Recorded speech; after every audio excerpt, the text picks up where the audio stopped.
In this episode of From the Sketchbook, it is all about comics. It's all about figuring out how on earth do I even start learning how to do a comic if I've never had any kind of formal training in terms of comic book creation ever. If that is you, because that's me, then you have come to the right place.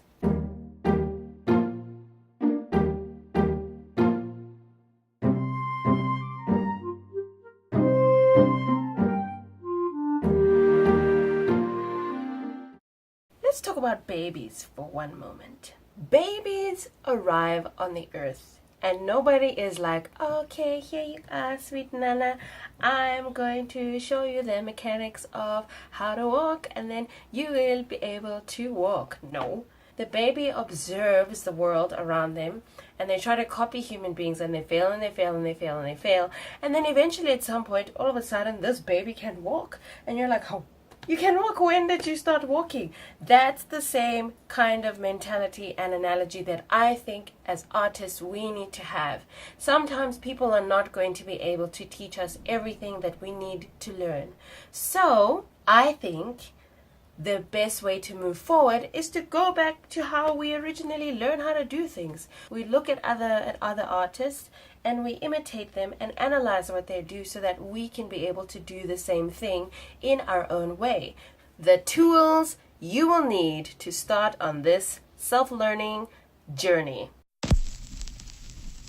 First, you are going to need a comic book. You can have either a physical copy or you can have access to one online. You need to have a comic that you are going to be using to analyze, to look at, to observe. For today's episode, I'm going to be using Kimi ni Todoke, which is a manga. It is this really cute high school story about a girl, Sawako, who's misunderstood because she kind of looks really creepy and she looks like the girl from The Ring, but she's actually a very sweet person, and it's about her friendship with this guy over here, Kazehaya, who is the refreshing, really popular, cute guy in their class. 2. You need a sketchbook, because it would not be called From the Sketchbook without a sketchbook. But you will need a sketchbook for doodling, for making notes, for doing some thumbnails, hashtag previous video. That's what you'll need a sketchbook for. Thirdly, you'll need some sticky notes to be able to pick out your favorite pages from the comic which you will be analyzing, observing, imitating. 4, you'll need highlighters to create special labels. 5, you will need colored pens and regular pens to create a key for your special label. And 6, you'll need pencils, erasers, and any other drawing tools, obviously, to draw inside of your sketchbook.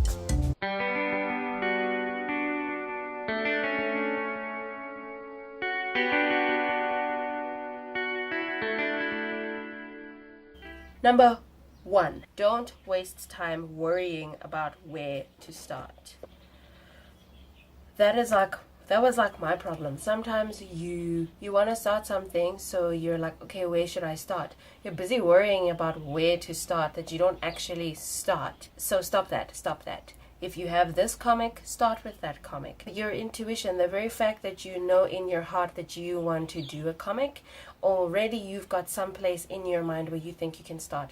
Whether it's Googling a tutorial, whether it's calling up a comic book artist if you have access to somebody like that, or whether it's doing what I'm doing, looking at people who have gone before me, imitating them and learning from them. Where you are is probably the best place where you should start. 2, go in with clear intentions. Like I said before, for today's episode, I'm looking at Kimi ni Todoke, and when I selected this, I knew that I wanted to learn more about actual panels in a comic book, because when I looked at this, I could see it's heavily driven by the way the panels are laid out in the comic. So I was like, okay, I want to learn how to do that because I don't know how to do that. Always go in knowing what you are trying to get out of the process. And even if you get something out that's completely different to what you thought you'd get out, which was my experience, go in knowing what you want to get out of it so that you can have a clear direction of your steps, because if you go in and you don't know why you're looking at what you're looking at, you're going to get confused, you're going to get lost. Number 3, try to have a variety in the selection of comics you have chosen. These are the comics that I have so far. First, I have Kimi ni Todoke, which is translated from me to you. It is by Karuho Shiina. Second, I've got Samurai Jack, which I didn't even know was turned into a comic until I found it. Number 3, I've got Kwezi, which is a South African superhero comic. Number 4, I've got Remind, which is actually an independently created and independently published comic, so that's pretty cool. And then I've got 2 new items to my collection. One is from DC and one is from Marvel, and it is Wonder Woman, Her Greatest Battles, and the new Wolverine. By the way, I haven't seen the new Logan movie, so please, no spoilers, thank you.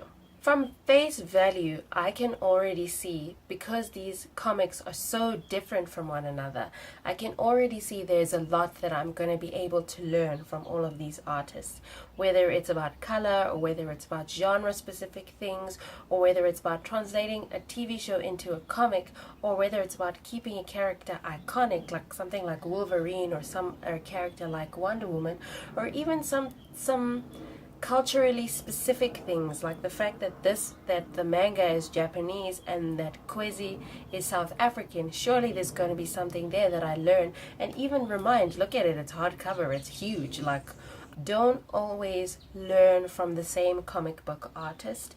Don't always learn from the same genre of stories. Don't always learn from the same art style. Shake it up, change it up. The more you expose yourself to all of those different things, the more you'll find your own way of doing comics, and the more you will learn.